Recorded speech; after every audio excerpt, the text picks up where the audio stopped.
Have you ever wondered how simply addiction can seize a hold of your life, and how quickly it can ruin it? If you have, then this is the play for you.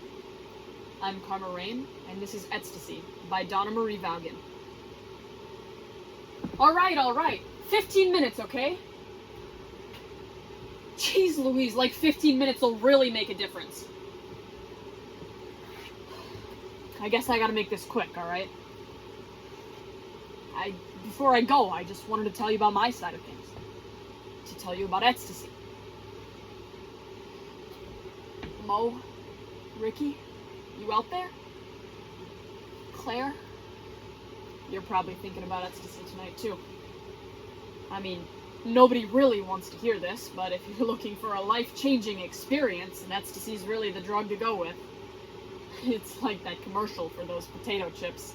You never can have it once. Now there is one drug that is named right. I still remember my first time. I was at this bar. And I know, I'm too young to drink, but you think the bar heads really care? All they care about is the money. All a guy's gotta do is grow a stash or a little beard, and the bar heads think he's proper age enough. Chicks, man, all they gotta do is wear something tight. Tight and short. Bar heads check their double IDs and they're in. Hey, our money's just as green as the rest of them, right? Anyways, where was I? My first time.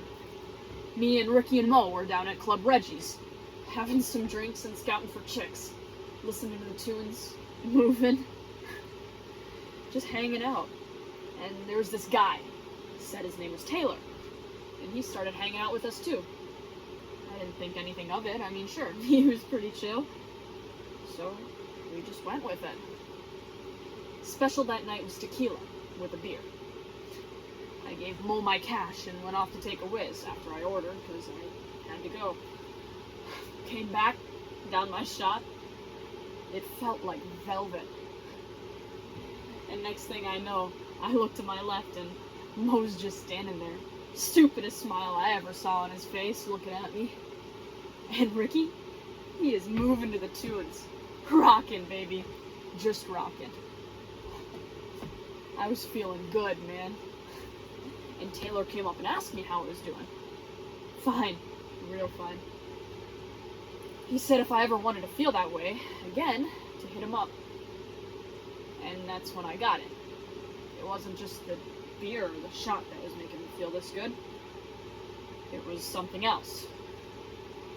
Before I could turn to ask him, he was already gone, lost in the crowd. I went up to Ricky and Mo to see if I could ask them too, but God, all I could do was smile. And so I figured, what the hell? Just go with it. And I did. The rest of the night was smooth. Drinking, dancing, talking. Before I knew it, it was 2 a.m. I knew my mom was freaking, but some part of me didn't even care. I mean, I felt great. We left the bar and I asked Ricky and Mo about it, you know, what was going on, and they said they'd had it too. Said Taylor had slipped it in the tequila. Said it was a pill, Ecstasy. 50 for 3 and 20 for 1.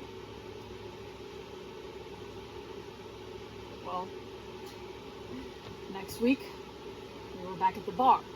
And I had the money. I mean, I'd been waiting all week for this feeling. You have to really try this drug to understand what it can do to you, man. I mean, I just had to try it again. Ricky won it, but Mo didn't. So, me and Ricky both had to pay 20, which pissed me off. I only bring home about 25 a week. And my mom, she makes me put half of it in a college fund. She wants me to think about my future. Like, what have I been doing the last 17 years of my life? Whatever. I just asked my boss for some extra hours, and then I'd have plenty of money for both the drugs and my account. God. Do you mind if I sit? I'm feeling a little winded. Which is how it started that one night. At first, I thought it was just the fact that Peterson, that's my manager, loved the fact that I wanted extra hours, so he gave me 10. At first, it was great. I mean, I didn't mind the extra work, and if it meant I could afford another pill, the extra hours meant I could have Ecstasy on Saturdays and Wednesdays. I mean, I knocked it off to being tired at first. I felt off, and it wasn't that odd. I mean, being a junior is the pits. Freshmen and seniors, they get all the attention, man. All we juniors get is work. All the pressures. SATs, college planning, majors and minors, God. Between that and staying up late doing homework, I was mush. My brain was just fried. So, it was a Wednesday, and I took it again, at home. I packed that baby in and waited for her to hug me. And everything was fine for a while. I mean, I was feeling good. It was starting to hit me. And then things went a little weird. My breaths, they started coming so fast I couldn't seem to get a good one. And my heart started beating so fast in my chest I could feel it in my ears. I admit it now, I was scared. And if my mom were home, I probably would have called for her. But she was out shopping for a birthday present for my little sister. And I was alone. I tried dialing up Mo, but I kept getting the number wrong, even though I knew I was dialing it right. Anyways, somehow I managed to get myself into the shower and run cold water over me, clothes and all. I don't know if that's what did it, but I finally felt I could breathe again. The next day, I asked Ricky and Mo if anything weird happened to them too. And Ricky said he had. He said he couldn't stop laughing at stuff that wasn't even funny. His dad noticed. He said if he doesn't stop, he's gonna have him tested for drugs. And I guess that sort of sobered him up. So anyway, me and Ricky, we were getting just about ready to complain to complain to Taylor. And we went, but he wasn't there. But Crow was there. This guy who wears all black all the time, including this fringed leather jacket. I guess that's how he got the name Crow. Well, anyways, we found out we could get Ecstasy from him. Better yet, he only wanted 15. Hey, it was a deal, alright? I mean, we were at the bar, we were feeling good, had a couple drinks in us. We couldn't resist. And the rest of the night was smooth again.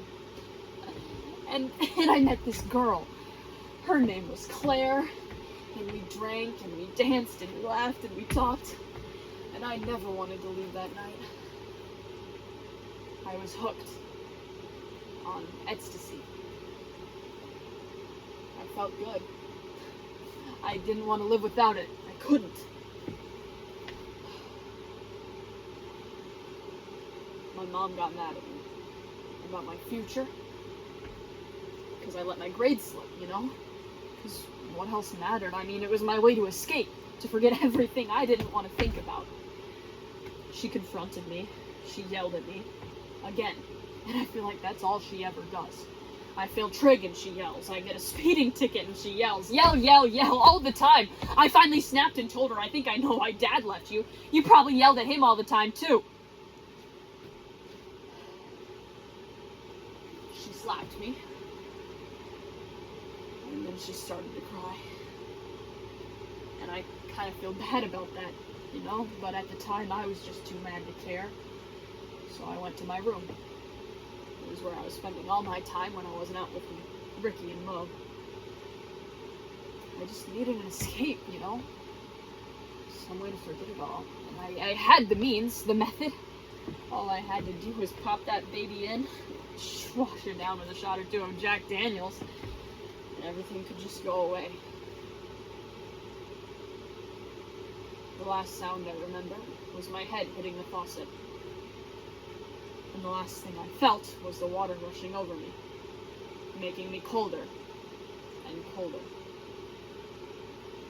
I thought drugs were an answer. I would have bet my life on it. And in the end, I did.